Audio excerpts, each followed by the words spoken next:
Show. I am your host, Christine Marie. I am so incredibly thrilled tonight to have a conversation with you all. It actually already feels kind of intimate. I just have a feeling like tonight's going to be a really special time for us. We're going to get personal around identity. We've been talking over the last week or so specifically around identity, and we have a gentleman here today. Gerren, you are the creator of the Human ROI Framework, which is so rooted in identity and purpose. And you're really helping people get a return on identity, which is like, okay, who are you? What are you putting out into the world? And how are you living and leading in order to create and live in accordance with the purpose that God gave them for their lives? And so I'm so excited for this conversation because in the green room, we had just an amazing a story from you that you're going to share tonight. And I just feel very excited to have you here. So thank you, my friend. Thank you for having me. Thanks so much. Yeah. Glad to be here. Gerren, we were talking initially around just a story that you had this morning, but you're flying home this morning, but you flew out to North Carolina at the beginning of the week, and you had an interesting start to your flight. Can you tell us about that? So that morning, it was Tuesday morning, the 10th of March, and I think I overexerted myself in the gym, and my foot was hurting me. I was doing a little bit too many calf raises. But on my way to the airport, my foot is hurting me, and I'm like, I have to go to North Carolina. I'm going to a convention. I'm going to be walking. My foot is hurting. And I was like, I don't like the way that I'm starting my day. So I started to say, God, look at that. My foot is sending me signals. That's such a beautiful thing. I remember when I was a kid and I had polio and I was paralyzed and I couldn't feel my foot, but now I can. This is wonderful. And I just kept myself going on and on in a state of gratitude. Thank you, God, for the sensation that's flowing through my body. Okay, I get to the airport and they tell me that I'm missing my flight because I didn't check in time. Took a deep breath. I said, thank you. Lady looked at me kind of weird. She slid a number across to me and said, you will want to call that number to rebook your flight. I walked away, texted my wife, and I said, hey, I missed my flight. Please don't call me. I just need to think. I went to another airline. Pulled up to their counter and I said, excuse me, by any chance, would you have a flight going to Charlotte this morning? The lady jumps on her computer. Her eyes get big and she says, wow, I have never seen a price this low. And I'm like, sure, do tell. It's for $15.41. Oh my gosh. I smiled and I gave her my credit card immediately. And then I said, by the way, I'm a 6'4", long legs. Would you have the exit row? And she said, it's $20. Oh my God. Just like that, I was on my way to Charlotte for $35 at the last one. And it reminded me that when we begin our day in gratitude, like the world just opens up for us. It just opens up and it keeps opening up for us. So that's how my week has been, state of gratitude. And that, honestly, it was so fun hearing that story. And I really, I asked you, is that something that is newly on your heart, or is that something that's been kind of perpetual for you? Like a life lesson, there's always things of like, no, this is something, a new revelation versus this is a life lesson. And you said that this has been kind of a hallmark of your life. And actually it's this state of gratitude and you just saying thank you and approaching life that way has actually propelled you to change careers early on. Yes. Want me to tell you about that?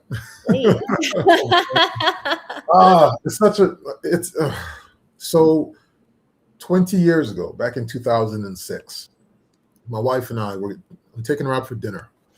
We go to a restaurant, local restaurant, and there's this gentleman in front of us, and he's wiping down the table, and he's moving things around, setting up the salt and pepper and the everything else, and he walks away. And I'm like, excuse me, sir. He turns, and I say, thank you. And he's like, why are you saying thank you to me? I said, because you didn't wipe down the table. You prepared a place for my wife and I to have dinner. And if you didn't do that, we wouldn't sit here. So thank you. He paused and he's like, I did all of that for you? I said, yeah, you did.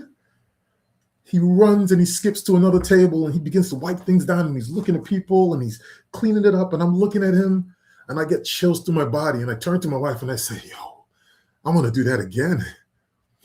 I was searching for something more than what I was doing. I was working, had gotten out of college. I was doing my job, working for a corporate company, but I didn't feel a connection. But that moment of gratitude made me feel so connected. And I told my wife, if you would just give me a moment, I want to do something pretty wild. I quit my job and I became a janitor from the ground up. I didn't buy a company. I didn't start a company. I went cleaning people's homes. It's giving me chills just remembering that moment. But I wanted to experience life through the lens of that gentleman. What was it that he saw within himself?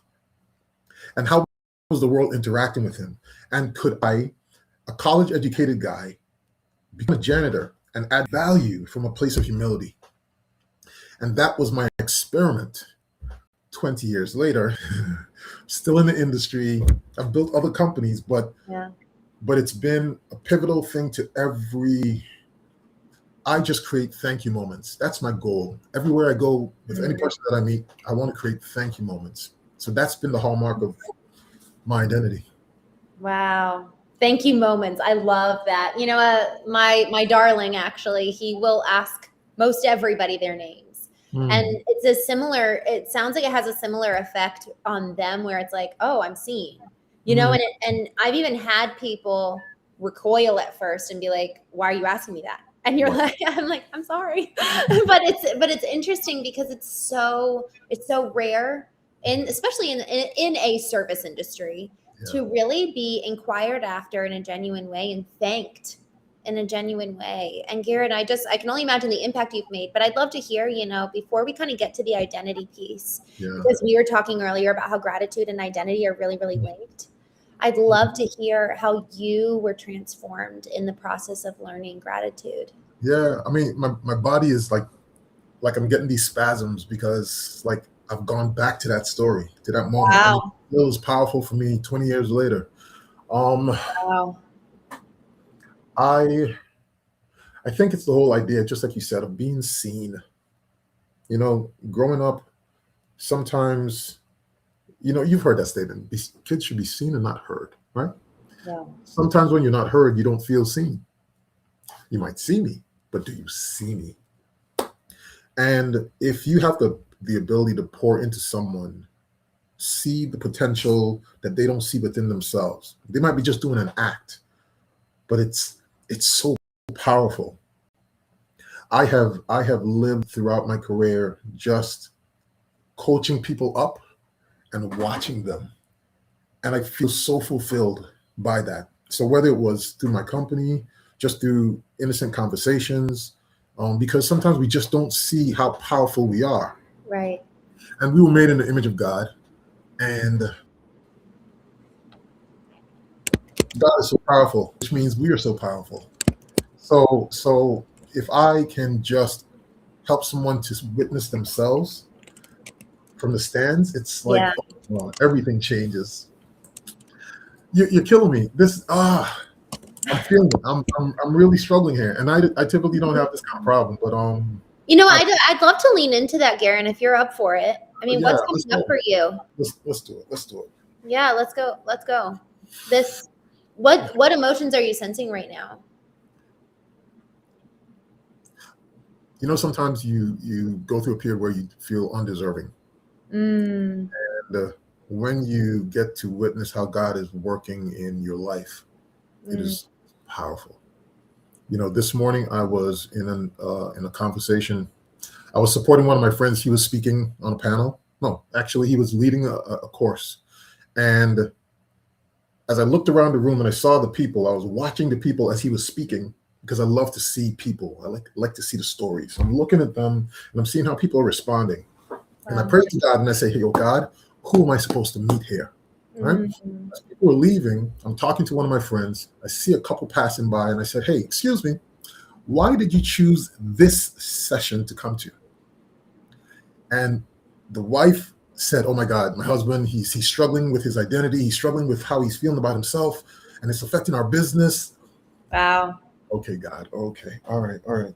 So he looked at me and he says, yes, you know, I've been going to therapy, but I don't have a coach. I really need someone. I really need to talk to someone.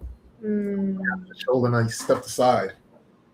And we began to talk. Within 15 seconds, he's just snotty nose crying. This is a big guy, and he's just snotty nose crying. Wow. And I had to whisper to myself, like, God, what am I supposed to say? What am I supposed to say? Because I look at myself as a vessel. I don't know this gentleman, but I asked the question. And all of a sudden, everything came full forward.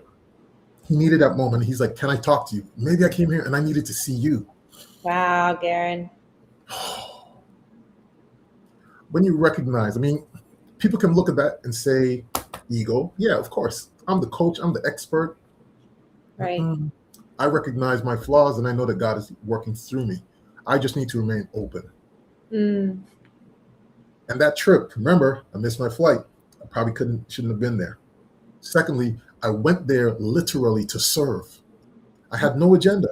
I wasn't speaking on any panel. I wasn't doing anything. I literally went there because it was close enough. And I said, I'm just going to go here and serve a large body of people. Mm. And the amount of interactions that I've had just from being there Mm-hmm. tells me that it's not me. Mm-hmm. We're being sent to places in this world. We don't just go or have to go. We're being sent. And that perspective, that switch, oh man, it makes everything so sacred. So now you start acknowledging and holding sacred each and every conversation that you have. So that's the life that I'm living. And what you're seeing with me, even with the trembling in my voice, which again is not common, is like God is talking, man. Oh, he's talking. So I'm just working through it.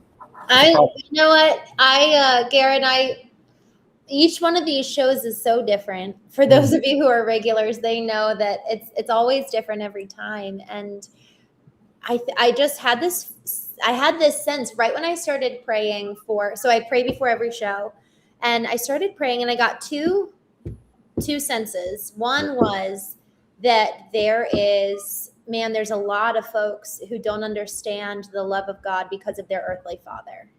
Like they don't understand the heavenly father because of the earthly father. And that was just like very overwhelming. And I was like, oh, that's odd, but okay, I'm going to lean into that. And I started praying for people here who have had that experience. But then also I got the story come to mind while praying specifically for you around the tax collector and the Pharisee.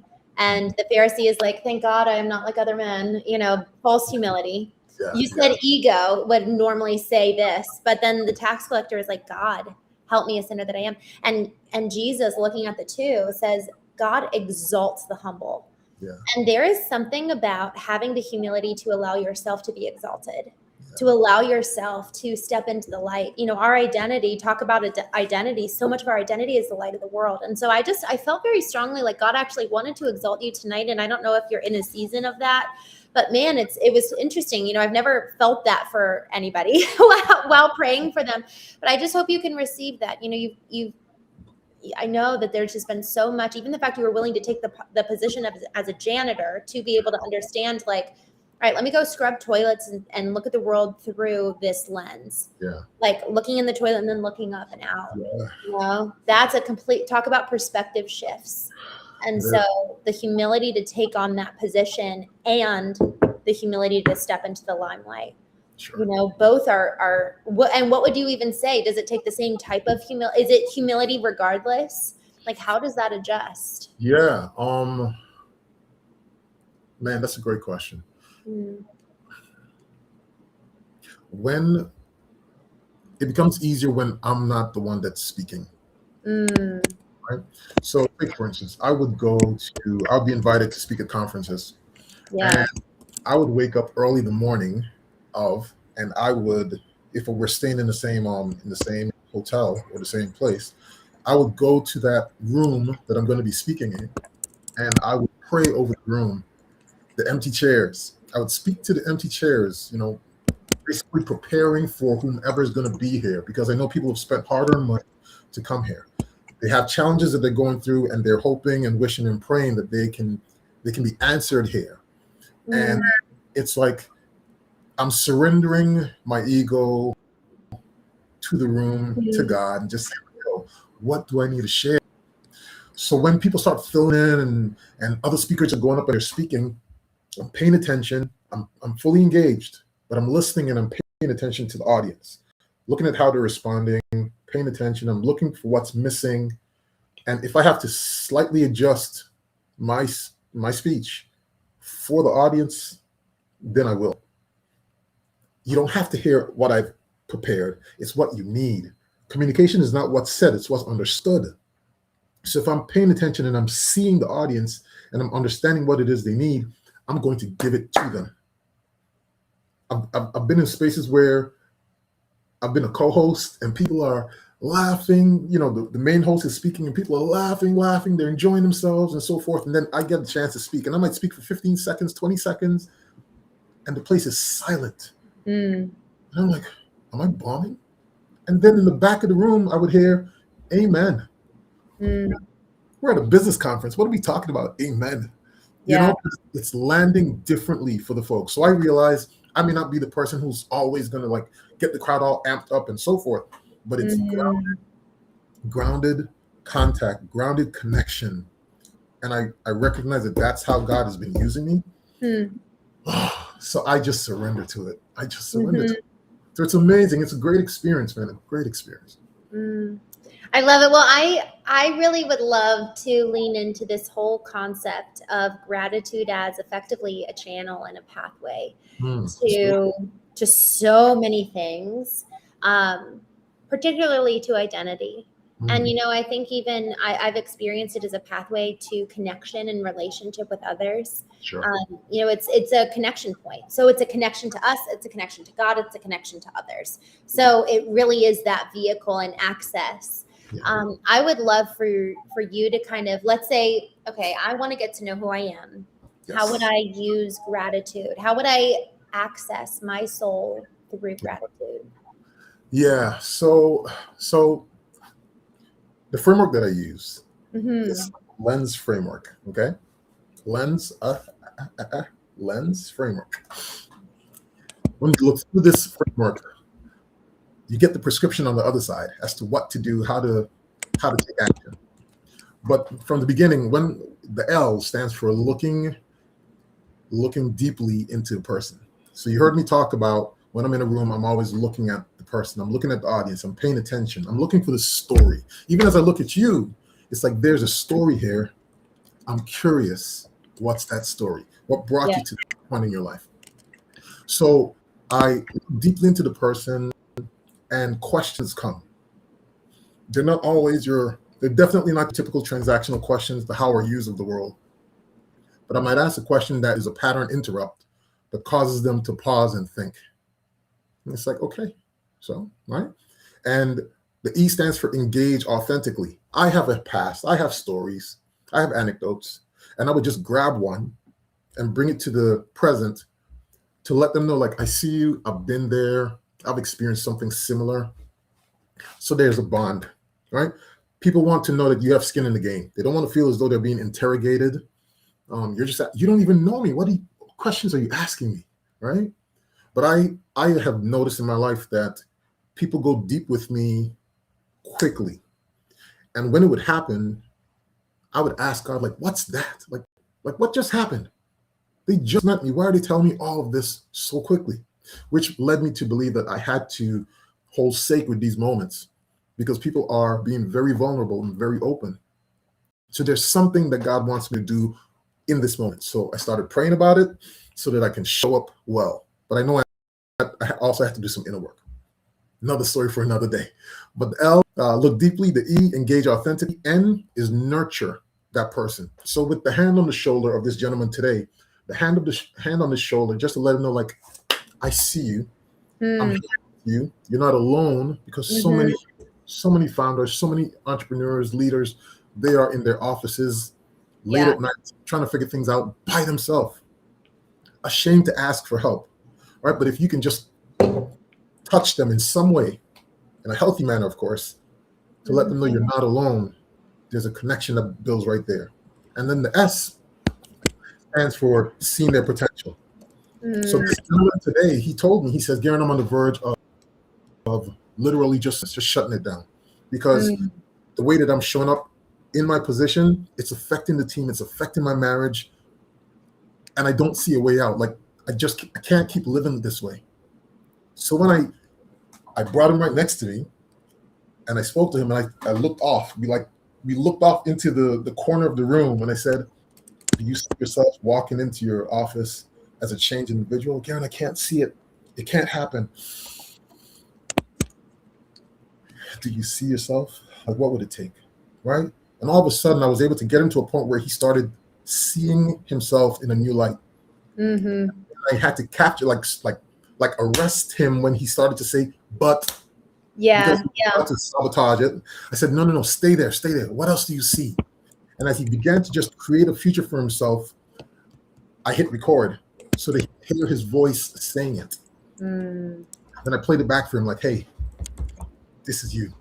Like, let's go there, right? He was free for that moment from all the shame and the guilt and all of the stuff, the negative. He was in this moment, in this state. And if I could just hold him there in that state for long enough, he could see that. So he's like, I'm going to be sending you an email tomorrow, meaning Friday. So I'm looking forward to what that is. So what will happen next? And I'm connecting to our source to lead me through that whole conversation. I'm still connected to the source. Love it. Well, and the revelation that comes through being connected like that. Okay. I love this, and I love that you recorded it. So effectively, I mean, this process is really can it be done? I guess one of the things that I found most helpful in therapy and coaching is the pattern interrupt questions, because it's really hard to introduce those new thoughts and those new narratives. We have them on a constant loop, and it's not just, I've learned this over the last year or two. It's so often embedded since childhood. Sure. The shame itself is there since we were children. So I'd love to know, you were talking initially at the very beginning, you just mentioned in passing around polio and like what your childhood was like. Yeah. Can you unpack that a little bit? And also, how does that show up in your story today? All right. Oh, okay. So, I mean, this is a safe space, right? Yeah, I had to ask for permission. Yeah, sure. Okay, so it is. When I was a kid, when I was 7 years old, I had polio, and I could not walk. I became paralyzed. I couldn't sit up. I couldn't swallow. I became cross-eyed, pigeon-toed, and the doctors told my parents to prepare for it. 7 years old. My mother, she's a praying woman. She wasn't having it, so she corralled all her sisters and her family members and church members, and everybody started praying for Gerren. All right. I was in Puerto Rico in the children's hospital. So now I'm 7 years old in San Juan, where I was born, but I don't speak Spanish. I'm a kid. I'm growing up in the Virgin Islands, but I'm there for a period of time, and like they don't know what's going to happen. But it got to a point where I was able to get into a wheelchair on my own. And as I would get into the wheelchair, I remembered myself, rolling myself out into the hallway, and I'm seeing children in here and children in this room, rolling down and seeing more children. I can't speak the language. I can barely even talk. Yeah. I did this. And all of a sudden the kids started to come out into their wheelchairs. And all of a sudden we're racing down the hallways, and we're slamming on the brakes, and we're skidding out, and we're racing, and people are laughing, and we're having fun. But I never said a word. All I did was a human motion. And I built community. Fast forward. Well, even before we fast forward, shortly after I got back after I recovered, which I didn't need to have therapy. It was a miracle. Like, I have never had therapy on this in my life, but I'm back to normal. I am then sexually abused from a family member. Whoa. Right? So I'm going through a lot of trauma as a kid. And with this, I'm living my life. I will dare I say I was enjoying it because it was someone of the opposite sex. So I looked at it as being like a relationship. Right? But again, I'm a child. So what do I really know? All of these things inside my brain just getting mangled. And I start rejecting people. started rejecting my friends, rejecting going to parties, or even having my own party, my own celebration. I started rejecting that because everything that felt good or showed me affection or love, I figured you're going to leave me, so I reject you. Wow. And that became my life. When I became a teenager, college, I was confused. There was I was being a chameleon, a people pleaser, just doing anything to make sure that you stay. But I was losing myself. I didn't know who I was. So when I got out of college, I didn't know who I was. And here I am going into a relationship, getting married, still unsure of who I am. So it became like I left a wake of destruction in relationships and friendships and all kinds of stuff. All of that played a major role in how I grew up. And but I didn't know what it was. I went to therapy. Did I realize that it was that relationship as a kid? Yeah. Now I could name it abuse. And even though I still love this family member, I had to name it as abuse, you know? And I called them up and I said, hey, I'm going to be speaking on this throughout my life. Know that I still love you and I forgive you. But knowing this, being able to define it has helped me to move on and live. And so it's been like all of those things have been a part of the makeup of who I am today and how I've built businesses and helped people and serve others and so forth. But I stand on it. It's like the thing that I stand on to move forward. It doesn't hold me back anymore. So that's the beauty of that. And was it with the acknowledgement and calling it abuse that really brought freedom so that it could be now a foundational. And I love that you just said you're standing on it. You're not tethered to it. It's not a chain or a noose. It's actually a platform. Yes. Yes. Yeah. So all of that played a part. It's wild how much moving through the actual trauma of the event is absolutely necessary to get to the other side. And now it's something like, I just love this concept. It moves from being a noose or a tethering thing to being a platform. So gratitude then. Yep. How do you look at that time? I mean, people have said like, you can don't be grateful for your abuser. And I just would be curious to hear your thoughts. I feel like we're treading on dangerous soil in some ways. So if you don't want to answer, I mean, I'm open. I've prayed about this, right? So again, it's not for us. It's for whomever may be listening, who may need this. So I'm open to sharing in that regards. But yeah, so gratitude has helped me because the fact that I'm alive, first off, right? Awesome. Thank you, God. The fact that I can speak, I can walk, I can jump, I can run. I'm a regular kid and I didn't have to go through therapy. Like that's a miracle in itself. Thank you, God. I have relationships. I have people that love me. I love people. And I think that whole, I love the fact that I love people so much and that I'm so curious about people, right? Because it allows me to live through you and your experiences. I get to see things through your lens. Whether I like it or not, it's okay. It's a different perspective. God is creative and he made us all differently. So it's like, man, I want to experience that. So I show gratitude for everything, for everyone. It's always thank you. I might just shoot you a random text and say, hey, thank you for being a friend. Thank you for the things that you've done. And I would specifically say those things just to let you know that you're seen. And it's not like a whole blanket statement. Thank you. No, it's no. Thank you for asking me that question because what it evoked within me let me know that, hey, it's still something I need to work on or it's something that I've moved on from. So thank you. So gratitude. And the Bible talks about it. Just like give thanks always and rejoice always. Yes. So it's a formula that works. So why not just tap into it? So that's what I do. I just tap into gratitude because it pays. It pays dividends. Yeah. It pays dividends. Oh, so good. It's interesting, DJ here in the comments. Hi, DJ. He says gratitude is an interesting choice of words for someone who has abused you or caused you harm. And I just know, we've been talking over the last couple of days around holding grievances.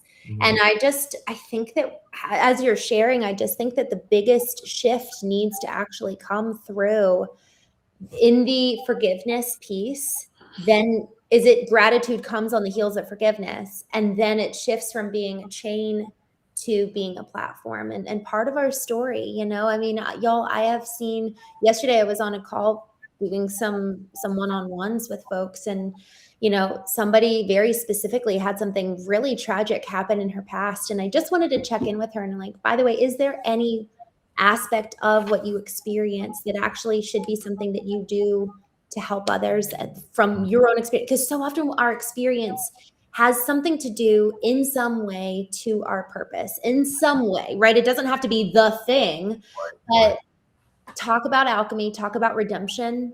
And so I'm just curious, where does forgiveness interface with forgiveness, or forgiveness and gratitude? And gratitude, yeah. So, you know, people have said, and you've heard it, where they said, you know, when you forgive someone, you're doing it for yourself. You get to release it, right?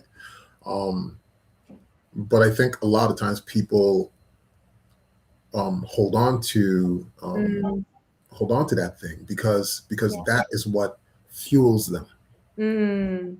But it's so heavy a burden to carry, and I want to be open enough to experience life and not be tethered to this burden. The Bible talks about take my yoke upon you, right? Because it's easy and it's light. And when I look at that verse, it's like, you're saying take my yoke. Okay, so if I take yours and put it on me, take mine off, you said it's going to be light. Okay, and then you talk about forgive your brother. Okay, like that's tough. Okay, but who do I need to become in order to be the person that forgives? Yeah. Release things. So when I'm releasing things and I realize that there's a change that's happening within me, it's like, oh, that's what that is. Okay, so me. Okay, so now there's revelations upon revelations. So now I even look at work as being a playground, a sandbox where I get to work on my character. Yeah. And it's not about the work. So the businesses, the things that we do, it's not about those things. Those things are the things that kind of like poke us and nudge us so that we get to choose to follow what God is telling us so that our character becomes changed. So gratitude opens me up. Like I can't be set and still say thank you at the same time. When I'm in a state of gratitude, my body opens up, my soul opens up. So whatever comes, like it just passes through. It's an easier flow because I'm in a state of gratitude versus if I'm in unforgiveness, it comes through and it hits the wall and now I'm angry now. Okay, so now I have a reason to be angry. But that's heavy, especially when I started my day the way that I wanted to start my day and I allowed something outside to come through and then it got locked inside. Heavy.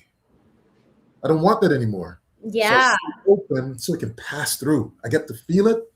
Yeah. I don't like that feeling, or I do like that feeling. I'm strong enough to let that go or not. So it's giving me all these signals of things that I need to work on, steps that I need to take so that I can release it. And then I'm open to the next opportunity that's coming my way. Yeah. So sometimes we're stuck for years because we're not allowing things to pass through. We're just stuck. It's a whole Well, honestly, as you were saying it hit me, I was like, tell me what came. Okay, so I had this moment. So I got to be honest. I've always hated the term acceptance. It sounds so complacent. It sounds like, okay, well, I'm just going to sit here and let life happen and I can't do anything about it. And I've never liked that concept. I feel like a victim, honestly. I feel like a victim in that regard. So, you know, I've been like, okay, is that speaking to my controlling tendency? What does this say about me? You know, all of that. So I'm letting it be a mirror for me. Yeah. And I love what you're saying because gratitude is an action. Yet it has a similar flow through and in and out aspect that acceptance does. But I actually can have a heart posture rather than just being kind of like neutral and numb about it. It's like, no, I'm grateful. I actually believe there's a narrative that I hold, everything is for me. And that narrative has been so helpful to have a predisposition towards any inconvenience, towards any upset, anything that's wrong. Oh, this is going to be for me. and really believing that and then acting accordingly and then teaching my body to respond to that. And DJ, I saw that you kind of put that here. He's like, okay, forgiveness, i.e. acceptance. But I think the way that gratitude actually fits into this is because we're being active. We're an actual participant in our story. We're not just sitting there as a complacent, like, well, watch that happen. All right. But instead, we're able to really take action and respond. You know, the Greek word of receive is lambano, which is, I just think of it kind of like, if I was to visualize, it's like a very open-handed type of way of living. And receiving what comes in, but the word receive is akin to a soldier accepting a command. So I'm receiving what's happening and coming towards me, and I'm taking action as an immediate result. I'm not just sitting there on my laurels being like, oh, I'm accepting, I'm receiving, but it's like, no, actually there's action that follows. And so changing the funnel to be one of passivity to one of action through the lens of gratitude. How does that sound? Yeah, I love that. I love that, because I do agree with you. Yeah, it's an action that we take. Yeah. Right. So now you're a participant. You're not a victim anymore. So if you want to control something, control your choice to. Yes. Yeah. Exactly. Yeah. So right. Yeah.